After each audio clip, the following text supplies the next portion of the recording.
It's a dream. In one garage, you keep a 240-mile-an-hour legend, the McLaren F1. In the other, you've got Ferrari's finest achievement, the Enzo, a combined value approaching £2 million. Both of these cars are awesome on the track, but we wanted to know what's it like owning and driving them in real life on real roads. And now, for the first time, thanks to a generous fifth gear viewer, we can tell you.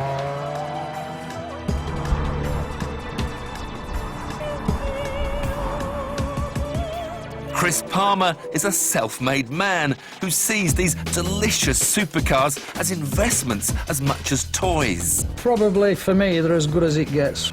The McLaren is probably a bigger adrenaline pump.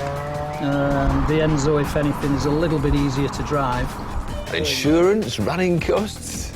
I don't back horses, so it's a vice that can be cheaper than gambling. With the cars back-to-back, we'll be able to tell you which gives the biggest thrill, which is the most expensive to run, and which drives the best. Come on, this is our Enzo for a day. And there's nothing like this in the supercar world. This is the supercar that looks more like a spaceship than any other. It's just stunning. And the closer you get, the more... I don't know, the more you want to open the door.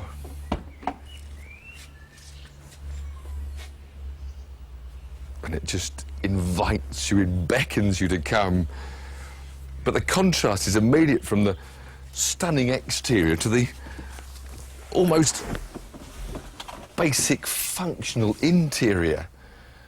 I mean, look at this hinge, a big alloy chunk of metal that's the door hinge, and I've got windy down windows.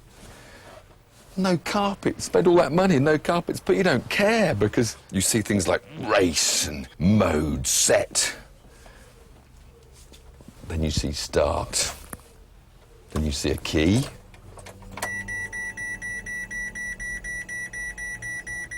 Lots of noises. Flip the pedals for N. Perhaps press the start button.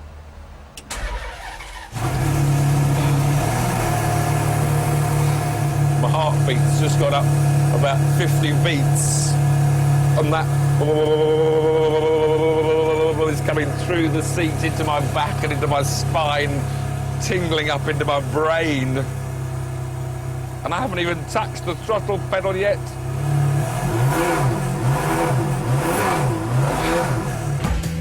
It's a car that gives you goosebumps, but the experience is slightly dampened because you know one day, just like the F40 and F50 before it, the Enzo will be replaced, whereas the F1 will exist forever as the McLaren flagship. Now this, of course, is a race car that's been converted back for use on the road, so it hasn't got all the luxury interior. I've just got to remember how to get into a McLaren F1.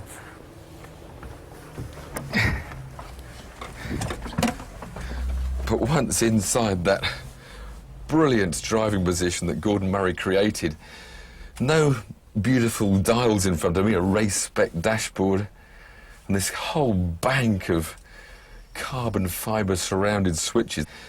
Time for some noise, well, music to me.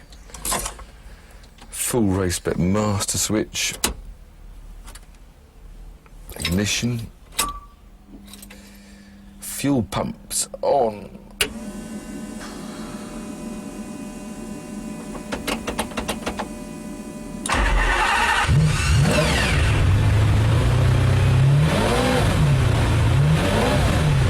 Now, stripped out for race spec, this car has lost like 300 kilos of weight, so it's lost all the sound deadening. So this is not going to be a quiet trickle when you drive the car. In fact, I noticed these headsets, because the only way you can talk to a passenger if you had one is with these. hopefully I'll be able to drive without them. Because to listen to that V12 in the back is very special. Ferrari recommend the Enzo is serviced every 3,000 miles or 6 months, with the bill coming to between £2,000 and £3,000. A new set of tyres is about £1,000. A 6,000-mile service on a McLaren can cost, and are you sitting down, £30,000. Everything about an F1 is telephone numbers. Even a small tin of touch-up paint costs 75 quid. Then we come to the petrol station.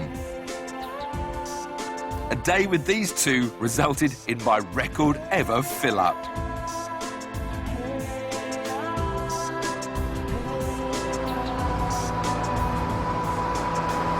Now, whereas the Enzo does about 15 miles to the gallon, with the McLaren, you're going to be stopping at these fuel stations a bit more often, because this car in this specification does about 6 miles to the gallon.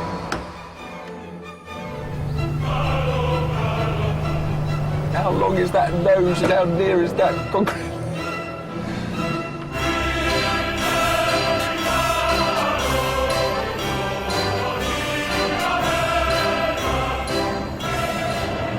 The funny thing is I've now done some proper mileage in an Enzo, and it's nothing like what I thought it was. It's not an animal at all. It's calm, it's relaxed, it doesn't spur you on. It's a very pleasant cruiser. And I think the reason why you feel so relaxed is the fact that you know there's so much extra performance available. You're never going to get anywhere near its limits on the public roads if you don't bother to try. But I guess there's one button I've got to try, and that's the race button. Just to see how different it feels, because it does sharpen up the engine and the suspension. So we'll just have it in the rev band, 3, then just press it and... Oh! The steering is now, sharpened a tad. The gear change should be a bit quicker.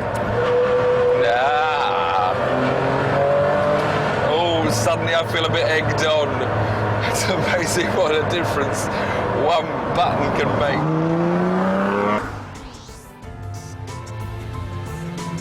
Oh my God, it's got no lock. It's got the racing rack, which is faster, and it's got no lock. Oh dear.